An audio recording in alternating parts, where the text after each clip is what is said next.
ಕೋಲಾರದ ಜಿಲ್ಲಾಧಿಕಾರಿ ಕಚೇರಿಯ ಮುಂದೆ ಜಮಾಯಿಸಿದ ಸಾವಿರಾರು ಹಾಲು ಉತ್ಪಾದಕರು ಸರ್ಕಾರದ ವಿರುದ್ಧ ತಮ್ಮ ಅಳಲನ್ನು ತೋಡಿಕೊಂಡರು. ಪಶು ಆಹಾರವಾದ ಹಿಂಡಿ, ಬೂಸ ಮತ್ತು ಚಕ್ಕೆಗಳ ಬೆಲೆ ವಿಪರೀತವಾಗಿ ಹೆಚ್ಚಾಗಿದ್ದು, ತೀವ್ರ ಬರಗಾಲದಿಂದಾಗಿ ಹಸುಗಳಿಗೆ ಹಸಿ ಹಾಗೂ ಒಣ ಮೇವು ಸಿಗದಂತಾಗಿದೆ. ಜಾನುವಾರುಗಳ ಪಾಲನೆ ತೀರಾ ಕಷ್ಟಕರವಾಗಿರುವುದರಿಂದ ಸರ್ಕಾರ ಕೂಡಲೇ ರಿಯಾಯಿತಿ ದರದಲ್ಲಿ ಮೇವು ಮತ್ತು ಪಶು ಆಹಾರ ಒದಗಿಸಬೇಕು ಹಾಗೂ ಹಾಲಿನ ಖರೀದಿ ಬೆಲೆಯನ್ನು ಹೆಚ್ಚಿಸಬೇಕು ಎಂದು ಒತ್ತಾಯಿಸಿದರು. ಇತರ ರಾಜ್ಯಗಳಲ್ಲಿ ಪ್ರತಿ ಲೀಟರ್ ಹಾಲಿಗೆ ಉತ್ಪಾದಕರಿಗೆ 40 ರಿಂದ 60 ರೂಪಾಯಿ ಸಿಗುತ್ತಿದೆ. ಆದರೆ ನಮ್ಮ ರಾಜ್ಯದಲ್ಲಿ ಕೇವಲ 34 ರೂಪಾಯಿ ನೀಡಲಾಗುತ್ತಿದೆ. ಆದ್ದರಿಂದ ಖರೀದಿ ಬೆಲೆಯನ್ನು ಕನಿಷ್ಠ 10 ರೂಪಾಯಿಗಳಷ್ಟು ಹೆಚ್ಚಿಸಬೇಕು.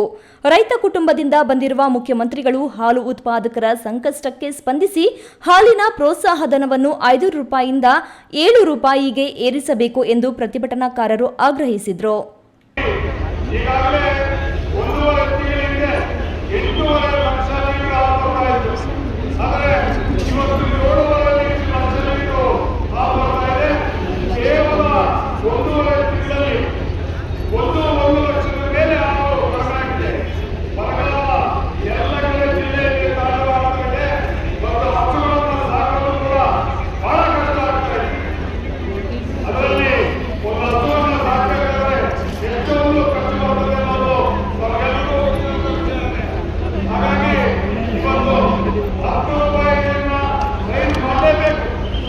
ಪ್ರತಿಭಟನೆಯಲ್ಲಿ ಮಾಜಿ ಸಂಸದ ಎಸ್ ಮುನಿಸ್ವಾಮಿ, ಕೋಮಲ್ ನಿರ್ದೇಶಕರಾದ ಕೆಕೆ ಮಂಜುನಾಥ್, ಮಾಲೂರು ಶ್ರೀನಿವಾಸ್, ಹನುಮೇಶ್ ಸೇರಿದಂತೆ ವಿವಿಧ ಹಾಲು ಉತ್ಪಾದಕರ ಸಹಕಾರ ಸಂಘಗಳ ಅಧ್ಯಕ್ಷರು, ಕಾರ್ಯದರ್ಶಿಗಳು ಮತ್ತು ಅಪಾರ ಸಂಖ್ಯೆಯ ಹಾಲು ಉತ್ಪಾದಕರು ಭಾಗವಹಿಸಿದರು.